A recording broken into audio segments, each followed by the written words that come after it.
While the economic of the global and the Indian economy was beset by COVID in FY21 and FY22, growth prospects in FY23 are getting affected by the ongoing geopolitical tensions, resulting in global crude prices remaining under pressure, along with other supply side challenges.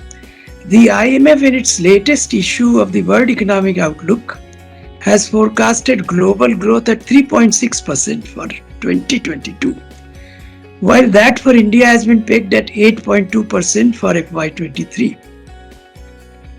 The RBI also, in its April 2022 monetary policy review, has estimated a growth rate of 7.2%. Even at this lower level, India's growth is likely to be double that of the global growth. Thus, while India leads global growth, it also faces high inflation prospects. The CPI inflation has been predicted by the RBI for FY23 at 5.7%. IMF's prediction is slightly higher at 6.1%. Even at this high level, India's CPI inflation is predicted to be lower than the unprecedented levels of CPI inflation for the US at 7.7% and for the UK at 7.4% in 2022, as predicted by the IMF. In India, in recent months, the WPI inflation has remained above the CPI inflation.